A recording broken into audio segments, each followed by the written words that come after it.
Thank you, thank you, thank you, thank you, thank you, thank you, thank you, thank you. धन्यवाद, धन्यवाद, धन्यवाद, धन्यवाद। परम पिता परमेश्वर, हम आपका हृदय से धन्यवाद करते हैं क्योंकि आप धन्यवाद के योग्य हैं, और सारी महिमा, सारा आदर आप ही को मिले क्योंकि आप ही इस योग्य हैं। हमारे जीवन में जो कुछ भी होता है आपकी इच्छा और योजना के अंतर्गत होता है, इसके लिए आपका धन्यवाद करते हैं। आपके वचन में पढ़ने से पहले, सुनने से पहले अपने बीच में आपकी महिमा करते हैं और आपकी उपस्थिति में खड़े होकर आपका धन्यवाद करना चाहते हैं क्योंकि आपकी उपस्थिति हमारे बीच में है। चाहते प्रभु हमारे जीवन में आपकी सामर्थ हमारी हर निर्बलता को दूर करे और आपकी ओर से हमें वो बल मिले ताकि हम अपने जीवन में स्थिरता से आगे बढ़ें और आपकी महिमा का कारण बने, और सारी महिमा आपको मिले। इस प्रार्थना को आपके इकलौते पुत्र प्रभु यीशु मसीह के नाम से मांगते हैं, आमीन। Praise the Lord. Word of God part 63 में हम लोग आज एक स्टेप और आगे बढ़ेंगे। Salvation and Christian life is depend upon 5 सोलाज। 5 सोलाज हैं, जैसे मैंने कल बताया था। कल मैंने 1 सोला बताया था, 16 स्क्रिप्चुरा। ये सोलाज जो है, ये वर्ड, ये लैटिन वर्ड है, ये लैटिन भाषा है। 5 solas. Salvation and Christian life is depend upon 5 solas. What are the 5 solas of the Bible? Question. Number 1, sola scriptura, by scripture alone. यानी alone का मतलब हुआ the base of our spiritual life and for salvation is by scripture alone. परमेश्वर के वचन के द्वारा। दूसरा तीमुथियुस 3 अध्याय 15 पद हिंदी में पढ़ेंगे। दूसरा तीमुथियुस 3 अध्याय 15 पद। और बचपन से पवित्र शास्त्र तेरा जाना हुआ है जो तुझे मसीह पर विश्वास करने से उद्धार प्राप्त करने के लिए बुद्धिमान बना सकता है। कौन? पवित्र शास्त्र, रिटन वर्ड। ये बहुत इंपॉर्टेंट है। इंग्लिश में है, and how from your childhood you have had a knowledge of and been acquainted with the sacred writings which are able to instruct you and give you the understanding for salvation which comes through faith in Christ Jesus through the leaning of the entire human personality on God in Christ Jesus in absolute trust and confidence in his power, wisdom and goodness. बिल्कुल वही चीज़ है कि इस पर हमको, इसी से हमको बुद्धि मिलती है कि हमें उद्धार कहाँ से मिलेगा और कैसे मिलेगा। इसके बाद है नंबर 2, सोलाफाइड। सोलाफाइड का मतलब होता है बाय फेथ अलोन, यानी केवल विश्वास। अब ये बिलीव नहीं है, यहाँ पर डिफरेंस आपको ध्यान रखना है। There is a big difference between believe and faith. Believe जो हमारे मन में विश्वास है वो बिलीव है। हम क्या विश्वास करते हैं? सब लोग अलग अलग विश्वास करते हैं। कोई कहता है हम ये करेंगे तो ये हो जाएगा, ये this is called believe. But faith is a noun, और नाउन का मतलब है कि आप किस पर विश्वास करते हैं, किस पर ये विश्वास करते हैं कि वो चाहेगा तो हो जाएगा। The person to whom we believe is faith, by faith alone. Romans chapter 3 verse 25-26, Romeo की पत्री 3 अध्याय उसका 25 और 26 पद पढ़ेंगे। उसे परमेश्वर ने उसके लहू के कारण एक ऐसा प्रायश्चित ठहराया जो विश्वास करने से कार्यकारी होता है, काम करने लगता है। कार्यकारी होता है मतलब काम करने लगता है जी। जो पाप पहले किए गए और जिन पर परमेश्वर ने अपनी सहनशीलता के कारण ध्यान नहीं दिया उनके विषय में वह अपनी धार्मिकता प्रकट करे। परमेश्वर अपनी धार्मिकता प्रकट करे, वरन इसी समय उसकी धार्मिकता प्रकट हो कि जिससे वो आप ही धर्मी ठहरे और जो यीशु पर विश्वास करे उसका भी धर्मी ठहराने वाला हो जी। अब इसको इंग्लिश में पढ़ते हैं। इंग्लिश में है words 25 and 26, whom God put forward before the eyes of all as a mercy seat and propitiation by his blood the cleansing and life-giving sacrifice of atonement and reconciliation to be received through faith. अब देखिए यहाँ faith आ रहा है, हाँ, through faith. This was to show God's righteousness because in his divine forbearance he had passed over and ignored former sins without punishment. It was to demonstrate and prove at the present time in the now season that he himself is righteous and that he justifies and accepts as righteous him who has true faith in Jesus. जो मसीह पर, यीशु मसीह पर वास्तव में विश्वास करता है, उसको भी वो धर्मी ठहराता है on behalf of Jesus Christ. Sola fide my by faith alone. Number 3, sola gratia.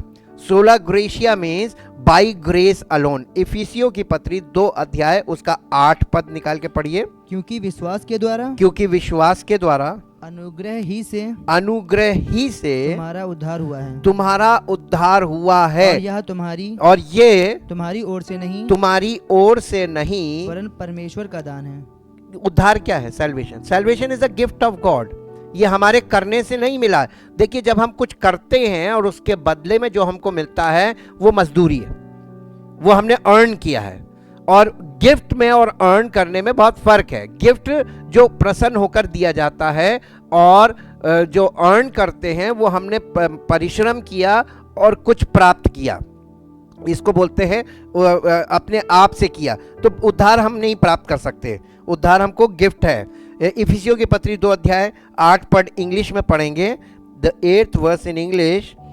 यहाँ पे इस प्रकार से लिखा हुआ है, for it is by free grace God's unmerited favour that you are saved, delivered from judgment and made partakers of Christ's salvation through your faith.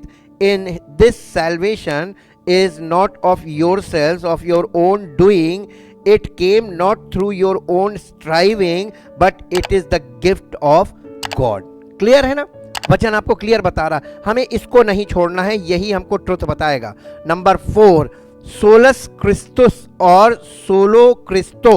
ये इसका मतलब है क्राइस्ट अलोन और थ्रू क्राइस्ट अलोन.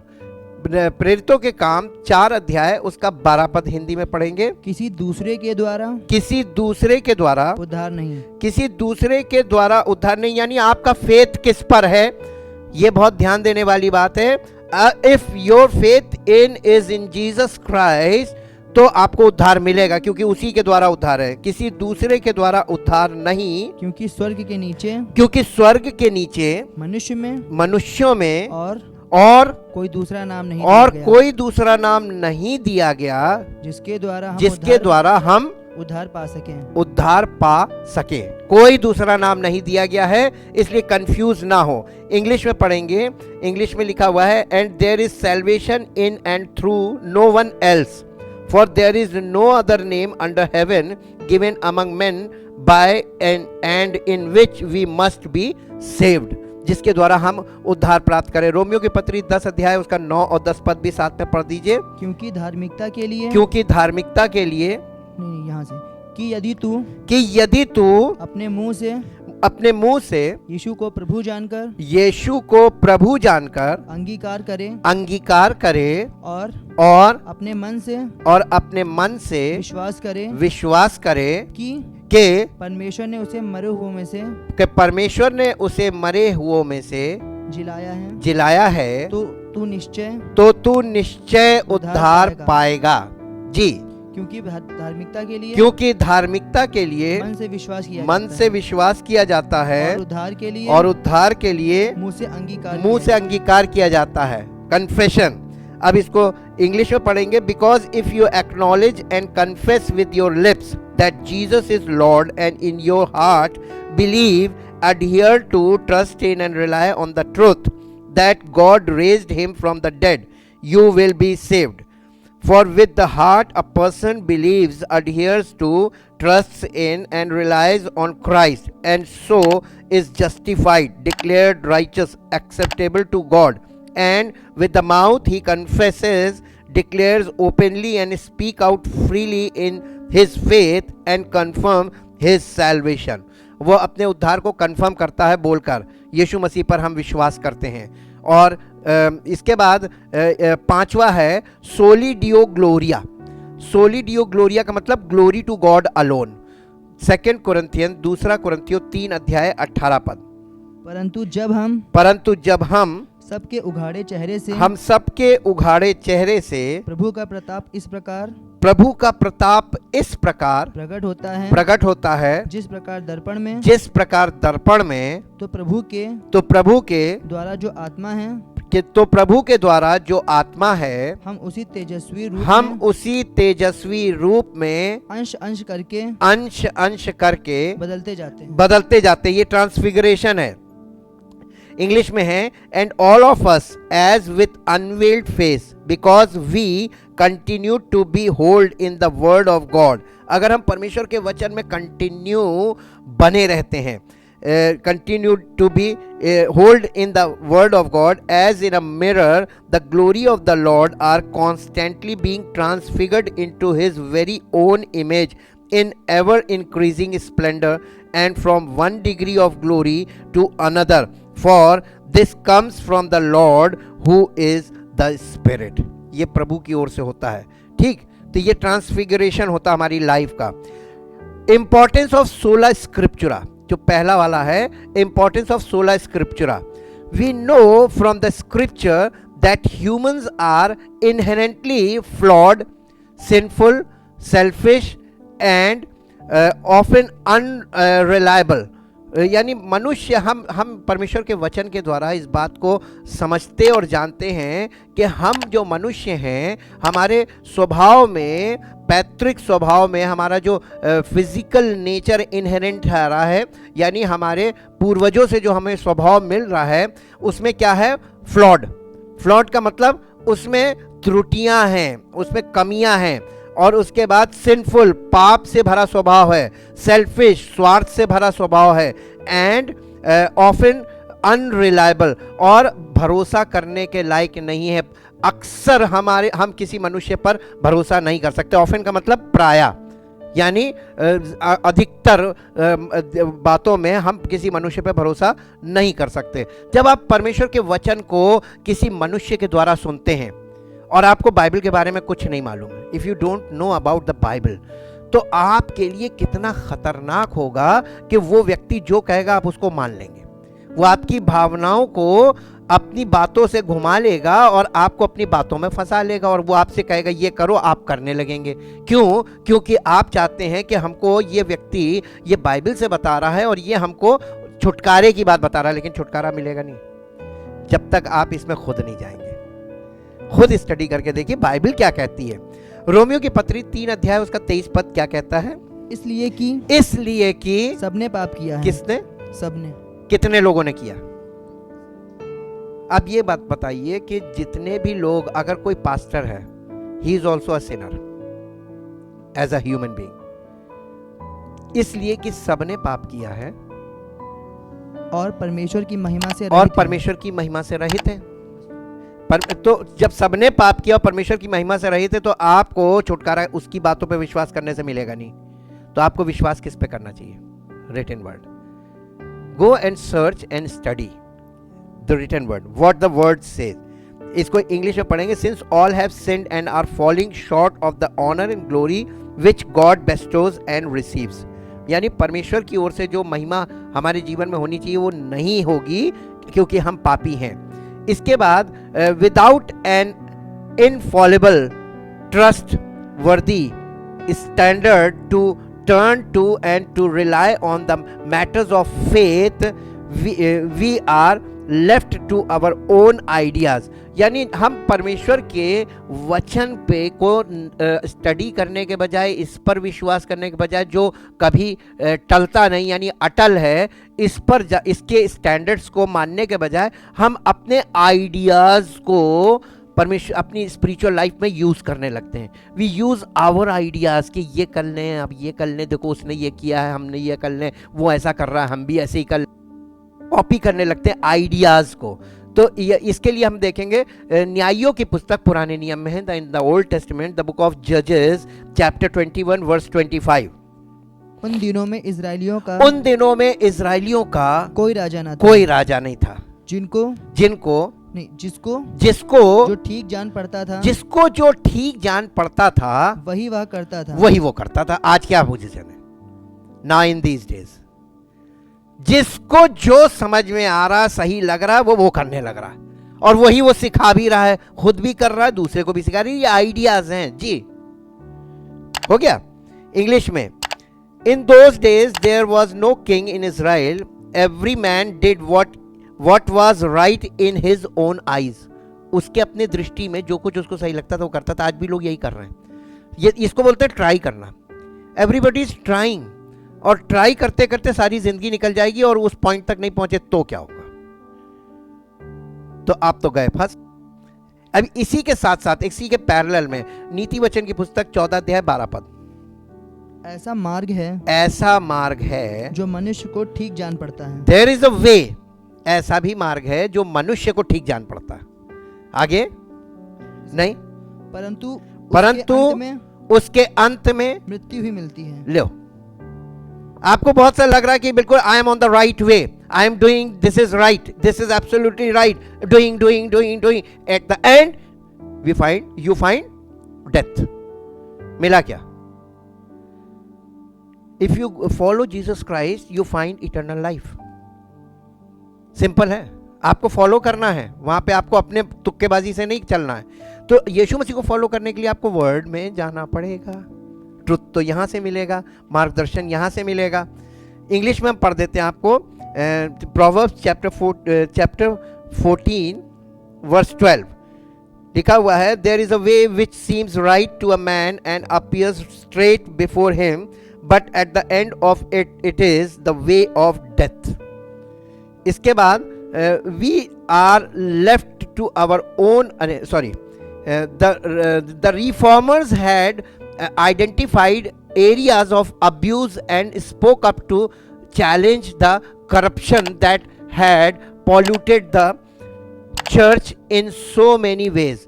ये बताया ये जा रहा है हमने, जब हम लोग हिस्ट्री में जाके स्टडी करते हैं, हिस्ट्री ऑफ द चर्च, कलीसिया के इतिहास में हम जाते हैं, वहाँ पे अध्ययन करते हैं, तो वहाँ से ये पता चलता है कि कुछ लोग ऐसे हुए जो रिफॉर्मर का मतलब होता है सुधार करने वाले। कलीसिया में कुछ लोग जो पवित्र आत्मा से प्रेरित हुए और परमेश्वर के वचन को अच्छी तरह अंडरस्टैंड करते थे, ट्रुथ जानते थे, वो खड़े हो गए और उन्होंने मालूम क्या देखा? They identified, reformers had identified areas of abuse. यानी उन्होंने ये देखा कि बहुत से क्षेत्रों में, कलीसिया में बहुत से क्षेत्रों में गलत ढंग से गलत बातें बताई जा रही हैं, गलत शिक्षाएं चल रही हैं, इसका मिस इंटरप्रिटेशन चल रहा है वचन का। तो उन लोगों ने इस चीज़ को and spoke up to the challenge the corruption that had polluted the church in many ways. यानी जो कलीसिया पॉल्यूशन, जिससे भ्रष्टाचार बढ़ने लगा कलीसिया में, तो उन लोगों ने इस विषय में बोलना शुरू किया ताकि इस भ्रष्टाचार को रोका जाए जो कलीसिया में हो रहा है, और वो कलीसिया में कई प्रकार से हो रहा था। पहला तीमुथियुस 6 अध्याय उसका 3 से 5 पद पढ़िए। यदि कोई और ही प्रकार का उपदेश देता है, यदि कोई और ही प्रकार का उपदेश देता है, और खरी बातों को अर्थात हमारे प्रभु यीशु मसीह की बातों को और उस उपदेश को नहीं मानता, तो जो भक्ति के अनुसार है, तो वह अभिमानी हो गया है और कुछ नहीं जानता।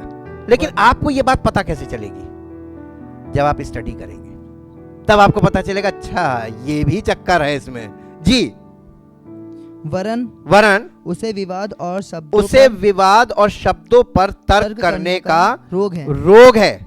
ये भी एक बीमारी होती है जिससे डाह और झगड़े और निंदा की बातें और बुरे संदेह और उन मनुष्यों में व्यर्थ रगड़े झगड़े उत्पन्न होते हैं जिनकी बुद्धि बिगड़ गई है और वे सत्य से विहीन हो गए, जो समझते हैं कि भक्ति कमाई के द्वार, जो ये समझते हैं कि भक्ति कमाई का द्वार है। आज के जमाने में भक्ति क्या चीज है? कमाई का द्वार है। जी, हो गया। इसको हम आपको इंग्लिश में पढ़ देते हैं। 2 तिमोथियस चैप्टर 6 है ना, नहीं, chapter 6 3 to 5, chapter 6 3 to 5, chapter 4, 1 Timothy है ना, पहला तिमोथियस चैप्टर 6। अरे यार, ये 1 तिमोथियस चैप्टर 3 आ जाता है, chapter 4,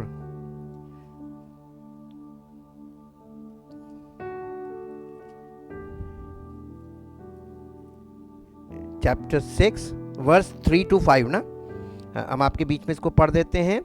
If anyone teaches otherwise and does not assent to the sound and wholesome messages of our Lord Jesus Christ the Messiah, and the teaching which is in agreement with godliness, piety towards God, he is puffed up with pride and stupefied with conceit, although he is woefully ignorant.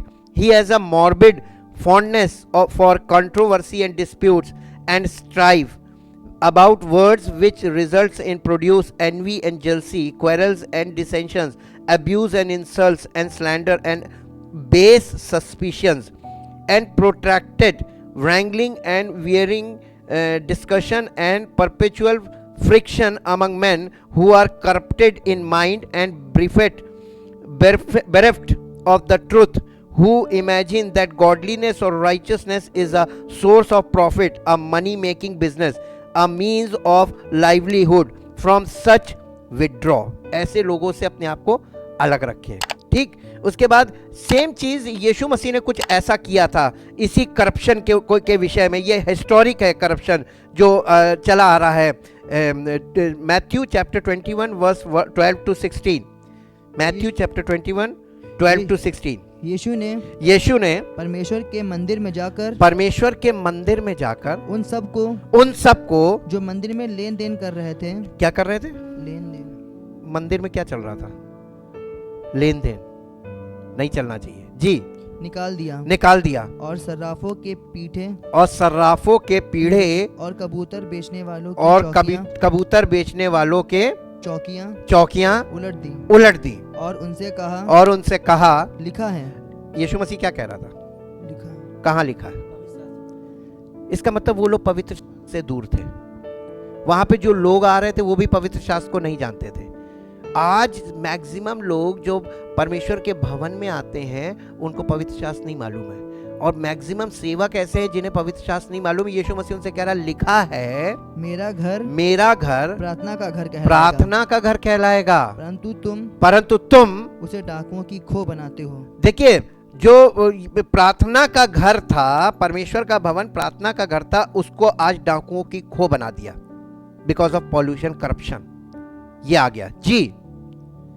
तब अंधे और लंगड़े, जब यीशु मसीह ने उनको डांटा और उनको वहां पे करेक्ट किया, तब अंधे और लंगड़े मंदिर में यीशु मसीह के पास आए और उसने उन्हें चंगा किया। परंतु जब प्रधान याजक को, हाँ, ये कहाँ पढ़ रहे हैं? आगे चले गए क्या? 12 तक है? हाँ 15, ठीक। परंतु जब प्रधान याजकों और शास्त्रियों ने इन अद्भुत कामों को जो उसने किए और लड़कों को मंदिर में दाऊद की संतान को होशाना पुकारते हुए देखा तो वे क्रोधित हुए। कौन? रिलीजियस लीडर्स को बड़ा गुस्सा आ गया जब बच्चे, जो जवान बच्चे थे, लड़के, वो दाऊद की संतान को होशाना का मतलब प्रभु हमें बचा, लॉर्ड सेव मी, होशाना, ये हिब्रू वर्ड है। हाँ, तो वो जब वो कह रहे थे होशाना, दाऊद की संतान की होशाना, यानी दाऊद की संतान मुझे बचा, ये यीशु मसीह को वो बोल रहे थे। तो उन लोगों को बड़ा गुस्सा आया जी। और उससे कहने लगे, और यीशु मसीह से कहने लगे, क्या तू सुनता है कि ये क्या कहते हैं? यीशु ने उनसे कहा, हाँ। क्या तुमने या कभी नहीं पढ़ा? क्या तुमने, फिर ही देखिए वो वचन में ले गया, तुमने ये कभी नहीं पढ़ा, बालकों और दूध पियो, दूध पीते बच्चों के मुंह से तूने अपार स्तुति कराई। हाँ, ये परमेश्वर कराता है बच्चों के मुंह से। 12 से हम पढ़ते हैं, and Jesus went into the temple, whole temple enclosure, and drove out all who bought and sold in the sacred place, and he turned over the four-footed tables of the money changers and the chairs of those who sold doves. He said to them, the scripture says, my house shall be called a house of prayer, but you have made it a den of robbers. And the blind and the lame came to him in the porches and courts of the temple, and he cured them. But when the chief priests and the scribes saw the wonderful things that he did, and the boys and the girls and the youth and the maidens crying out in the porches and courts of the temple, Hosanna, O be propitious, graciously inclined to the Son of David, they were indignant. And they said to him, do you hear what these are saying? And Jesus replied to them, yes. Have you never read, out of the mouths of babes and unweaned infants you have made provided perfect praise. ये Bible में लिखा हुआ old testament में, यीशु मसीह old testament code कर रहा है यहाँ पे। यानी यीशु मसीह अपनी सेवकाई में जितने भी लोग सवाल करते थे, उस जमाने के रिलीजियस लीडर उनको जवाब कहाँ से देता था? From the word of God. और ये प्योरिफिकेशन का काम करता है। द रिफॉर्मर्स नॉट अटैकिंग और attempting to tear down the church, यानी ये जो रिफॉर्मर हैं, ये जो सुधार की बात करने वाले लोग हैं, कलीसिया में सुधार की बात, ये लोग, इनका मकसद ये नहीं था कि कलीसिया चर्च को तोड़े, कलीसिया को तोड़े या कलीसिया को किसी प्रकार से उनके ऊपर अटैक करें या उन पे आक्रमण करें और उसको तोड़ के गिरा दें।